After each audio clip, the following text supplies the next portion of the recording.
range တွေ criteria တွေ sun range တွေကဘာကိုလောက်ခိုင်းနေတာလဲဆိုတော့ကိုကဖတ်တတ်မယ်ဆိုလို့ရှိရင်ဒီ formula လေးကအလွယ်လွယ်လေးပါဒီလိုရှင်းနေပါဒီ exact formula တွေကိုဖတ်တတ်မယ်ဆိုလို့ရှိရင် exact function တော်တော်များများကိုမိမိဘာသာလေ့လာလို့ရမှာဖြစ်ပါတယ်အဲ့တော့ exact function အတူလေးနဲ့ကျွန်တော်တစ်ချက်ဥပမာပြပေးပါမယ် okay ဥပမာ sun ဆိုတဲ့ function တောင်းလိုက်မယ် sum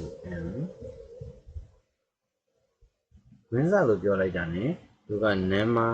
1 number 2ဆိုပြီးပြပြီးတယ်အဲ့တော့ကျွန်တော်တို့က number တွေကို series လိုက်သတ်မှတ်ခြင်းလည်းရတယ် number 1 2 3 4ဆိုပြီးတော့တစ်ချက်ချင်းစီ comma ခံပြီးတော့တွက်ပေါင်းသွားပြီးမှဆိုလို့ရှိရင်လည်းရတယ်အဲ့တော့ကျွန်တော်ဥပမာတစ်ချက်ချင်းစီ comma ခံပြီးပေါင်းသွားပြီးအောင်မယ် number 1 number 2 comma တစ်ချက်ကုတ်လိုက်ပြီဆိုရင် number 3 တွဲပြောင်းသွားတယ် number 4เนาะဒီမှာဆိုလို့ရှိရင် comma တစ်ချက်ကုတ်လိုက်ပြီဆိုရင်တော့ဒီနေရာလေးရောက်သွားပြီဆိုရင် formula လောက်ဆောင်ချက်လေးပြပြီးရဖြစ်တယ်ကျွန်တော်တို့အဲ့နေရာမှာ comma ထပ်ကုတ်လိုက်မယ်ဆိုရင် number 5ဆိုပြီးပြောင်းတော့မှာဖြစ်ပါတယ်အဲ့တော့ကျွန်တော်က green ပိတ်လိုက်မယ်ဒါဆိုလို့ရှိရင်သူ့ရဲ့ exact function သုံးတဲ့နေရာဆုံးပါပြီဟုတ်ပြီအဲ့တော့ကျွန်တော်တို့ဒီ exact function တွေကိုည formula သုံးထားတယ်ဘယ်လိုသုံးထားရလဲသိချင်ရင်ဒီ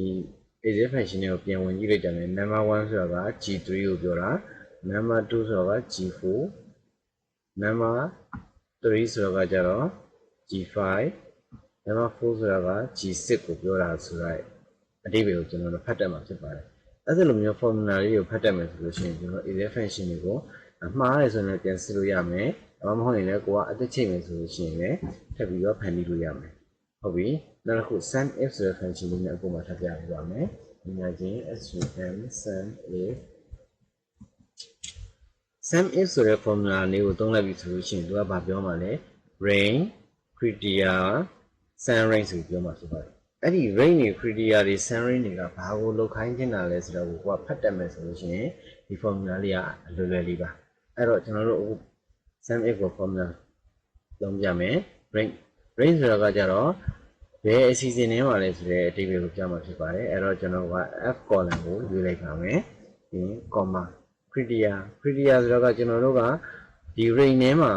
ပါနေတဲ့အကြောင်းအရာတစ်ခုကိုညွှန်းမှာဖြစ်ပါတယ်အဲ့ဒီအတွက်ကျွန်တော်တို့က criteria ကို set ခွက်တစ်ခုအနေနဲ့ညွှန်းရင်လည်းရတယ်စကားလုံးတစ်ခုအနေနဲ့ညွှန်းမယ်ဆိုရင်ရတယ်အဲ့တော့ကျွန်တော်က set ခွက်တစ်ခုအနေနဲ့ညွှန်းပြမယ်စကားလုံးတစ်ခုအနေနဲ့ညွှန်းပြပါမယ် set ခွက်ဆိုလို့ရှိရင်တော့ဥပမာကျွန်တော်ဒီ C4 ဆိုတဲ့ set ခွက်လေးကိုချင်းညွှန်းပြပေးပါမယ်ပြီးတော့လို့ရှိရင် comma အဲ့ဒါက sum range ဆိုတာကပေါင်းမဲ့နေရာကိုသူကညွှန်းဟန်ဖြစ်ပါတယ်အဲ့တော့ sum range ဆိုလို့ရှိရင်ကျွန်တော်တို့ပေါင်း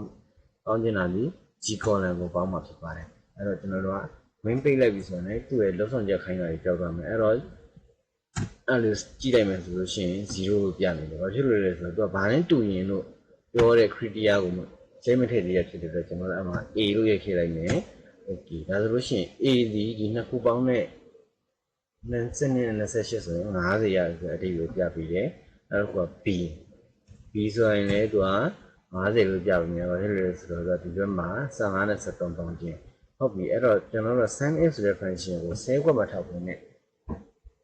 စာသားထည့်ပြီးသုံးလို့လည်းရပါတယ်အဲ့တော့အနည်းငယ်ချင်း sum if ခွင့်စာ range ဆိုလို့ရှိရင်ကျွန်တော်တို့က f column ကိုရေးပြီးမြင် comma ကျွန်တော်တို့ကဘာနဲ့တူကျင်လဲ b နဲ့တူကျင်တယ်အဲ့ဒါဆိုလို့ရှိရင်ကျွန်တော်က double quote ခံလုပ်ရမယ်စာသားဆိုလို့ရှိရင် b double quote comma sum range က G column ကိုထောက်ပြလိုက်မယ်ပြီးရင်ခွင်းပိတ်လိုက်ပါမယ်အဲဒါဆိုရင် okay ကြောင်း50လို့ပဲပြပေးမှာဖြစ်ပါတယ်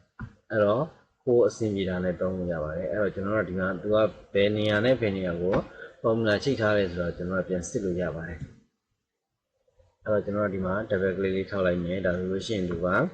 range ဆိုတာဒီ f column ကိုညွှန်းထားပါတယ် b ဆိုတာဒီ b စလုံးနဲ့တူခဲ့ရင် g ဆိုတာက g column တစ်ခုလုံးကိုညွှန်းထားတာဖြစ်ပါတယ်အဲ့တော့သူ့ရဲ့ပေါင်းလိုက်ဒီ50ဖြစ်ပါတယ်ဟုတ်ပြီအဲ့တော့ formula တိုင်းကဒီလိုမျိုးကြည့်လို့ရနေရလားဆိုတော့များတဲ့ formula တွေလည်းရှိပါတယ်ဥပမာပြပေးမှာဖြစ်ပါတယ်ဒီညာချင်း DADEGIF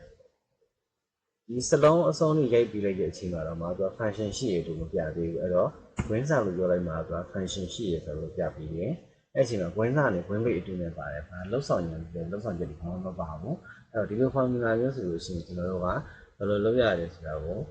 တေချာလေးမှတ်သားထားမှဖြစ်နေအဲ့လိုကြက်ထားမှရပါမယ်